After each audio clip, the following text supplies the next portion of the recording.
Hello friends, నేను మీ Yamini. Welcome back to my YouTube channel home made వంటలు and blogs.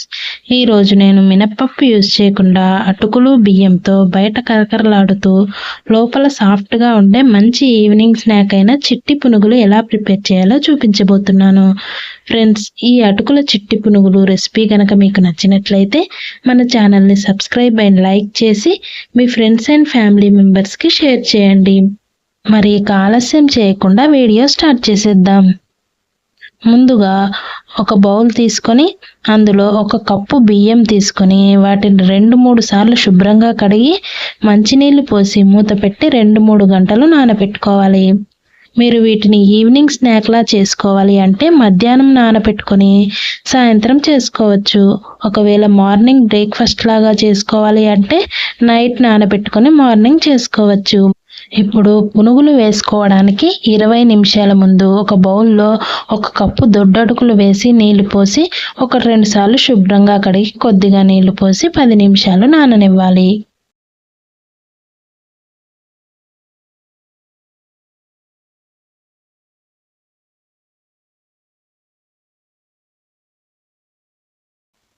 పది నిమిషాల తర్వాత అటుకులు ఇలా మెత్తగా నానిపోతాయి. ఇప్పుడు మనం 2-3 గంటల ముందు నానబెట్టుకున్న బియ్యం కూడా బాగా నానాయి. ఇప్పుడు ఈ రెండింటిని మిక్సీ జార్లోకి తీసుకోవాలి.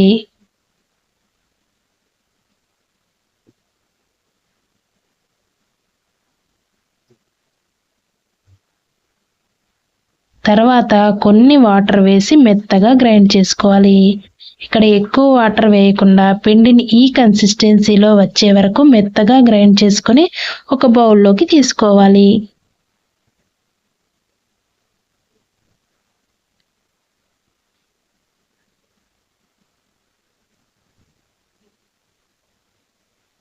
ఇప్పుడు ఈ పిండిలో సన్నగా తరిగిన ఆనియన్స్, పచ్చిమిర్చి, అలాగే కరివేపాకు, కొత్తిమీర వేయాలి.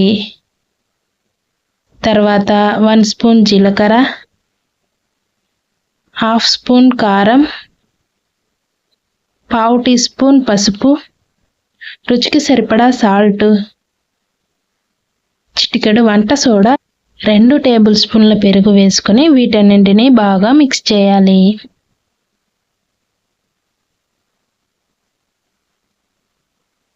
పిండి గట్టిగా ఉంటే ఇంకాస్త పెరుగు వేసుకొని పునుగులు వేయడానికి వీలుగా పిండిని ఇలా రెడీ చేసుకోవాలి.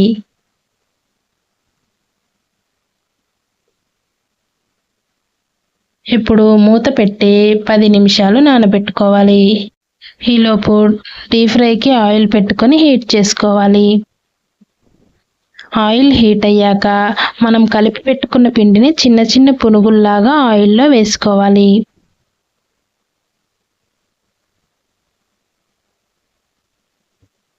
ఇలా వేసుకున్నాక వీటిని వెంటనే కదపకుండా 2 నిమిషాల తర్వాత గరిటెతో అటు ఇటు తిప్పుకుంటూ మంచి కలర్ వచ్చే వరకు మంటను మీడియం లేదా లో ఫ్లేమ్లో మాత్రమే పెట్టుకొని ఫ్రై చేసుకోవాలి.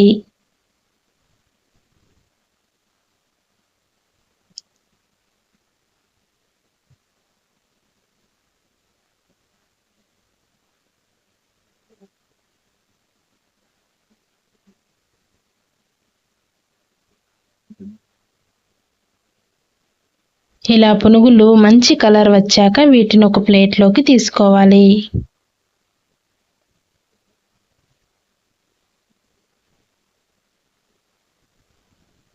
మిగిలిన పిండిని కూడా ఇలాగే ప్రిపేర్ చేసుకుని చట్నీతో కానీ టమాటా కెచప్తో కానీ తీసుకుంటే సూపర్ టేస్టీగా ఉంటాయి.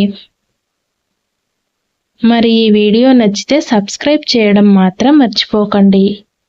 Thank you for watching.